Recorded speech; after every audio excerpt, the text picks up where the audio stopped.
Capricorn ascendants. So Capricorn sign is symbolized by a sea monster. Either it's a goat with a tail that symbolizes a land animal which can also swim in water or stay in water, or a crocodile who also lives in both land and water. In both ways, it shows a slowness or a delay. So Capricorns basically experience a slowness in the life, a delay in the life, and their growth is slow. Mainly because it's governed by Saturn. But Capricorn is also one of the most ambitious signs. That is because Capricorn is the 10th house of natural zodiac. And now the 10th house of natural zodiac is coming to the first house.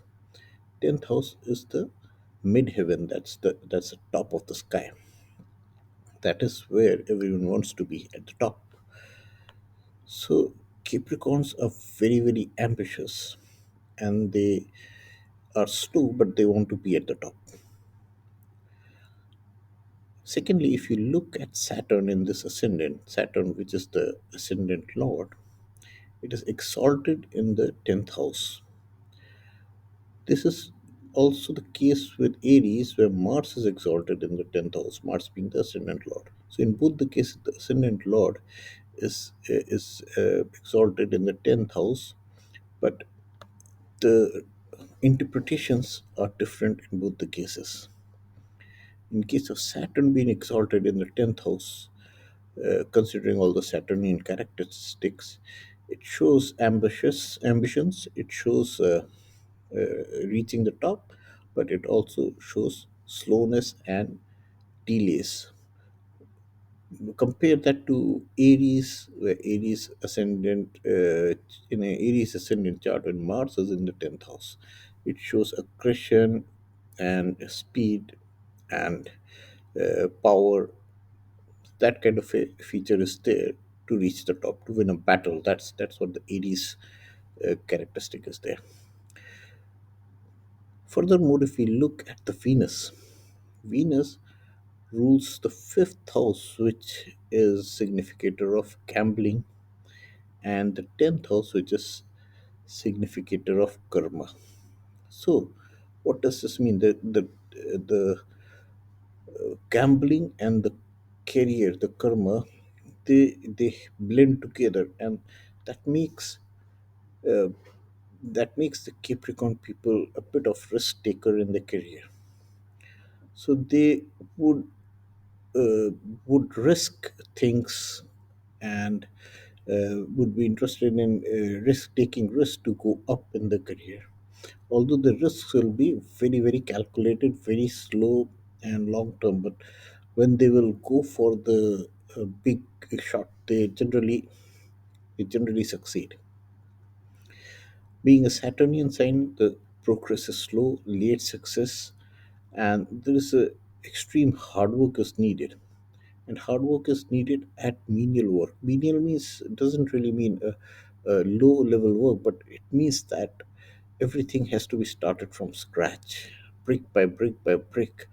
The Saturn scientist has to build his own palace, and it's a beautiful palace that can be built, but it comes with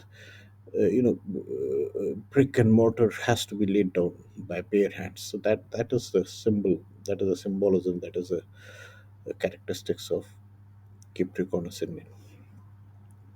Mostly Saturnians work behind the scenes, just like a crocodile. It swims below the surface of the water, and there is no movement on the water surface when crocodile is below the surface. And crocodile goes for the bite, goes for the kill. It is completely sudden, and he gets his prey. The Saturnian people, especially Capricorn, they stay behind the scenes. They keep on working on their target, and they wait.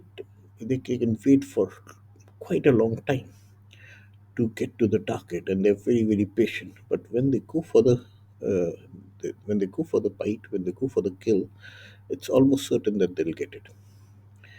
Further, the slowness come becomes because Saturn is the slowest planet.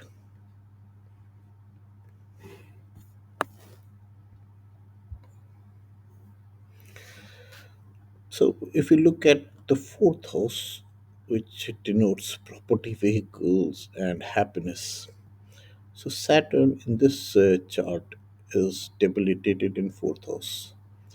However, the fourth house Lord Mars is exalted in ascendant. So, what does this mean? This is not reciprocal. This is not mutual. This is one-sided. In fact, one side it is debilitated, the other one is exalted. How do you interpret it? This shows that Saturn may be blessed with property in vehicles, but is dissatisfied with them. So Saturnian people will not be satisfied, and one of the reason can be because they are very ambitious. So they will be getting a lot of things. They will be building a lot of property. They will be getting vehicles, but they will not be getting happiness and satisfaction out of it. Capricorns may have some dissatisfaction or negative connotations with family or ancestries. So, if you know the story of Saturn, Saturn was the son of sun. Basically, he is known as the Surya Putra. So, Lord, his father actually he was not happy with his lineage because his father married with Chaya, and he was not accepted in the family because he was dark. So the connotation of negative connotation with family might be there. Further, since Saturn also owns the second house, which is of money, that can make Saturns very stingy. Capricorns can be stingy and money minded because Saturn tends to hold back. Saturn tends to put boundaries around things, so they can be very, very stingy at times.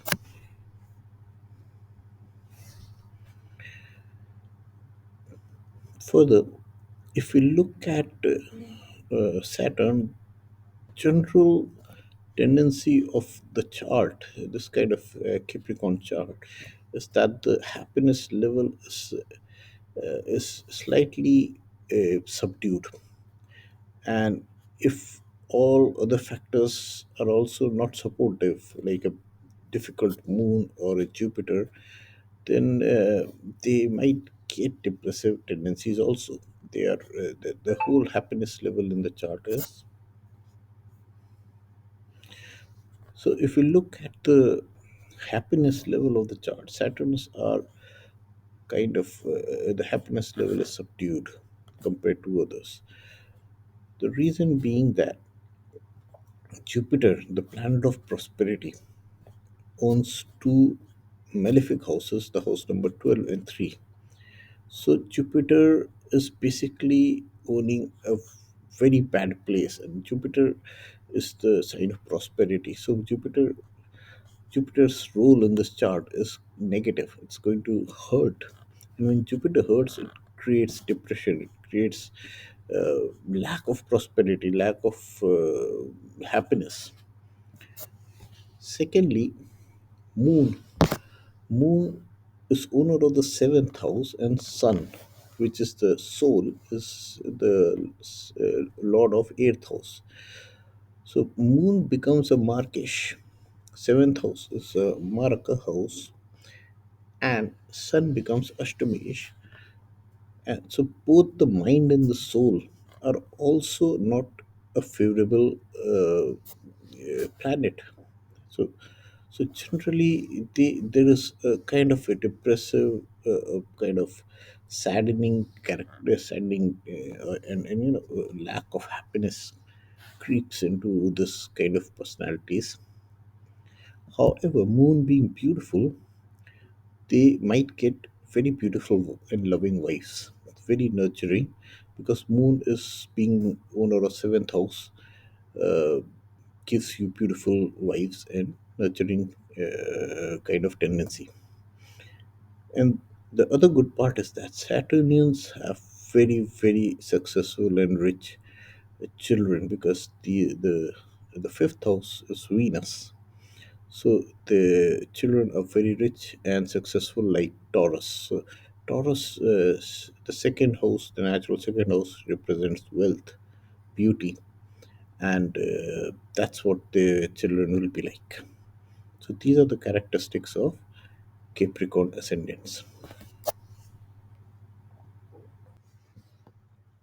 Now let us consider the personality, Capricorn personality. So Barack Obama. So Barack Obama is an American politician. He served as the 44th president of the United States. Now we discussed about the issue with the lineage or ancestry. So here, if you see, there was an extensive news coverage of Barack Obama's religious preference, birthplace, and of the individual questioning his religious belief and citizenship. The effort was eventually known as the birther movement. And in the book, Dreams from My Father, a story of race and inheritance, turned out to be mostly a personal memoir focusing particularly on his struggle to come to terms with his identity as a black man raised by whites in the absence of his African father. So, if you remember, Saturn was the son of sun. Sun means the planet sun, and the sun was white and Saturn was black, and sun actually rejected Saturn, and Saturn was kind of not happy with his father. So sun and Saturn are actually enemies. Now here we don't have that Barack Obama is enemy of the whites or something, but you see there is a kind of a imagery, there is a poetic imagery that is getting created here. There is an issue regarding his lineage. There's a controversy regarding his lineage, whether right or wrong, but there was a controversy. And there is also, a black person being raised by whites, also creating the same imagery of Saturn and the sun being the father. So this is case one with Saturn. The second case study is of Lionel Messi. So Lionel Messi is mm, regarded as one of the greatest footballers of all time. Now, when you look at Lionel Messi, he doesn't look like world's top class footballer when he's not in the field. Outside, he is like there were comments on him like this kid cannot play football. He's a dwarf. He's too fragile, too small, and that is very very typical of Saturn. Saturn people, Capricorn people, they don't create that impression that they how big they can be or how what they can achieve, and they are basically either working behind the scenes or their external appearance won't give that impression. This is a very typical Saturnian trait and Capricorn trait rather. Prior to 2019, Messi was generally held in lesser esteem than Maradona, a consequence of not only his perceived uneven performance with the national team but also differences in class, personality, and background. Messi, in some ways, the antithesis of his predecessor, where Maradona was extroverted, controversial character who rose to greatness from the slums. Messi is reserved and unassuming and unremarkable man outside of football. So this is the trait of Capricorn that is creating Messi to be, even though he's the greatest, undoubtedly the greatest of all time, he doesn't have that persona. You can meet him outside on a road, and he's like a simple, small person walking casually. So that's something which the Capricorn traits bring to Messi.